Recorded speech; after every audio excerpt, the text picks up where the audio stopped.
Welcome to VideoHundiesLife.com. With the Surface Duo launching in the UK next week, I thought it'd be a good time to recap on how I'm getting on with the device, some of the things that I've done to optimise it, and some of the accessories that I've got to go with it. And also look at some of the shortcomings as well and how I've sort of got around that as well. So first, I'm going to show you some clips of videos that I've done with some of the accessories, like car charging kits and using USB docks and something else and some other stuff. So first off, just wanted to talk about the device itself. I've been using it since about November, and in the UK with the O2 SIM, and it works perfectly. You get the voicemail and everything else. Works great on here, all the Wi-Fi bands and everything else. Obviously, the main thing about this is it's got the dual screens, and I love having dual screens. You can be doing one thing on one screen and then you can get a notification, or you're looking at something else on another screen, and you don't have to stop what you're doing. I think that's probably one of the main benefits. So you could be getting an email in on this screen, and at the same time you can carry on what you were reading on there, or if you're scrolling through Reddit and going on there and then you get a phone call, it comes up on there. So it's great for that as well. Quite a few apps have been optimised for spanning across dual screens, like Outlook, when you can then span them across, and like in the case of Outlook, you get the preview of the mail on the other side. I'd say probably not enough applications have been optimised for that. Some things like Teams work quite well on there, OneDrive, OneNote, Outlook, all the Microsoft apps really. Third-party apps not as well. Some do and some don't. And of course you've got it great. You can also use it for spanning as well. So I've got two Microsoft Edge pages. I can span that across and have it on both. So you can scroll between them like that and have it sort of a big browser, or you can rotate it. One thing I've done is I've put a rotation lock on here, so I can rotate it sort of on demand rather than it auto-rotating, because it did seem to get a bit lost with the orientation every now and again. So I can easily change it through this app, and see, I can flick around the orientations. That's the other thing that Duo is good for as well, is put it in that mode. Stick it on your desk, and it works great in that mode as well. And that's something I look at when we come to a bit of gaming. So now that's the first thing I did. We put the rotation lock on there so I can choose. You don't have to, but I quite like having that on there.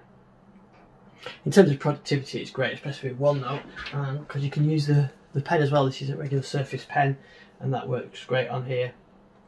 You can have it spanned across with your notebook on one side and the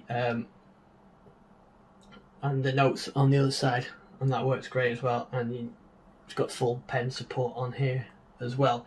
The pen support could be more optimised, I guess, on other applications, but that works well for me.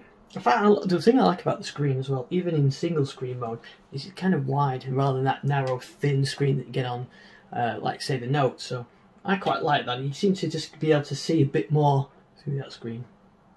So when it's folded around like that, I quite like that, and I use it like that fairly often. But most of the time, I use it in book mode as well. The nice thing as well is you can launch things side by side. So I could.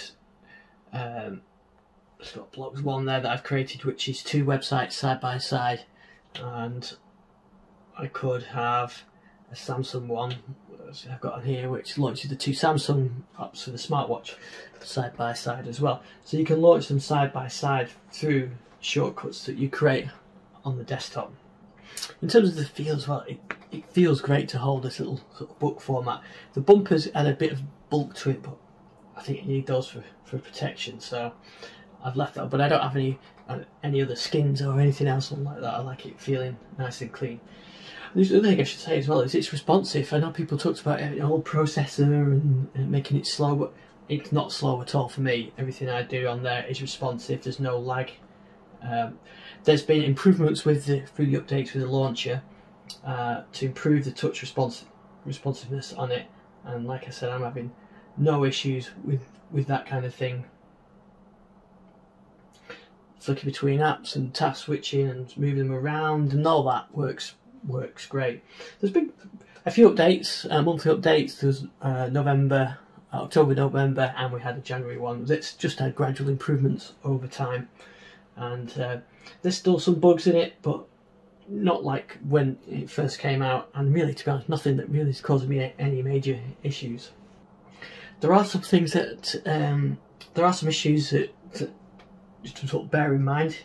There's many people complain about the weakness of the USB-C port on here, the plastic cracking. What I've done is I've got a magnetic USB-C cable, so I'm not constantly plugging it in and out, although to be honest, for battery charge I only charge it at night anyway. But if you're perhaps on a car journey, you've got it charged up in your car or wherever you've got it on your desk, you want to connect to it, you can just connect it like that with these magnetic cables, and I've had no issues with that so far. I think that works pretty well. The other issue is there's no NFC on here, so I'm not going to be able to do any wireless payments. Obviously an issue, especially here in the UK, because you want to use contactless payments for everything. There's a couple of ways around it. You can carry a card, you could carry another phone, or one thing I do is I've got a smartwatch, which is a TicWatch, which is Wear OS, which has got my bank's Google Pay set up with my bank software on there.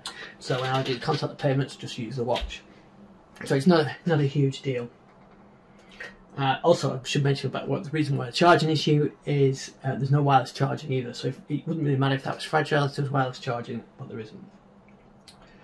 The other common issue is the camera. It's not a brilliant camera. It's fantastic for Teams calls, Skype calls, Zoom calls, but itself it's not a brilliant camera, but it works. If you want to go out and do some, you want to take, you're going to be taking pictures, I usually take the Note with me, the Galaxy Note, because I know it's got a better camera.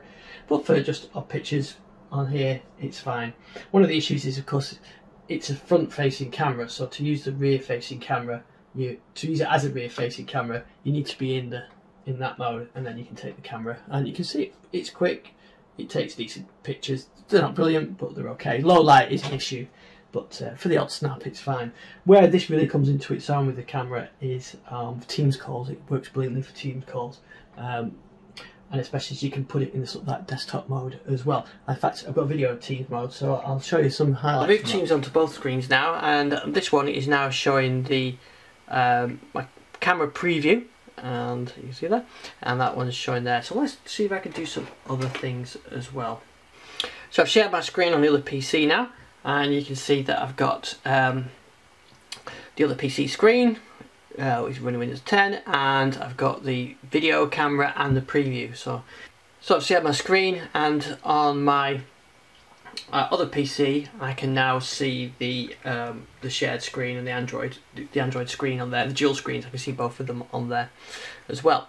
So you can do screen sharing as well, and of course you can still got the other people's camera on there while you're sharing your screen on there. So you're kind of getting best of both worlds, and you've got those dual options on there. So you could be sharing OneNote or whatever, and you can do that. So I can stop presenting on there. I mentioned about using it in this mode. The good thing is you can do a bit of gaming on it. You can put it on the desk like that, use it with an Xbox controller, and you can do a bit of gaming. So I tried that with Xbox streaming. So let me show you a clip from that. Okay, so I'm just going to a quick drive around to see how smooth this is on the Duo there.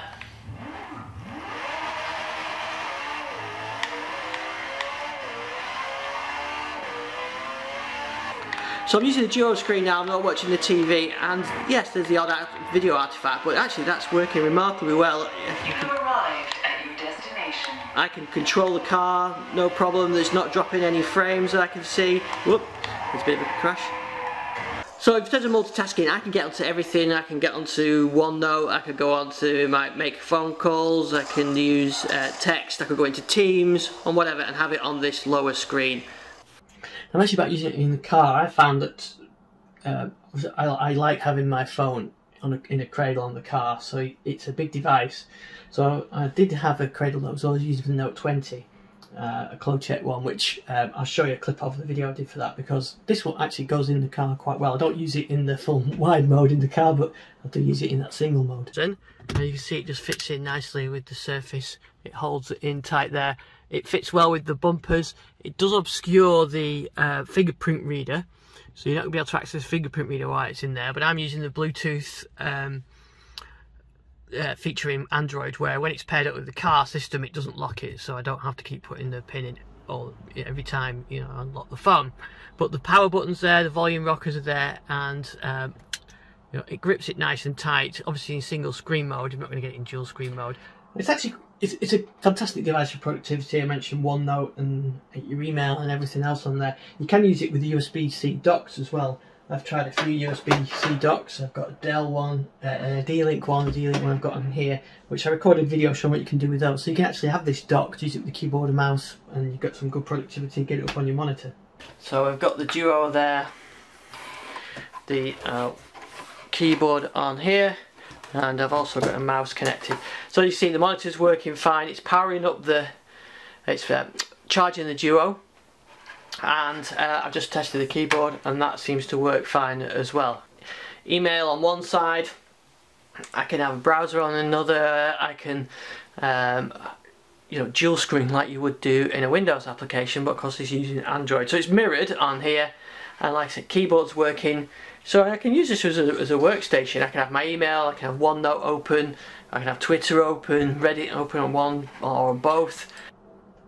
So I've been using this now a few months. I love the device. Yes, it has its issues, but sometimes those issues just add to its character. Yeah, it's expensive, 1,300 quid that it's going to be in the UK. I think it's currently on sale, $999 in the US, so hopefully Microsoft will get a discount for the UK at some point in the future.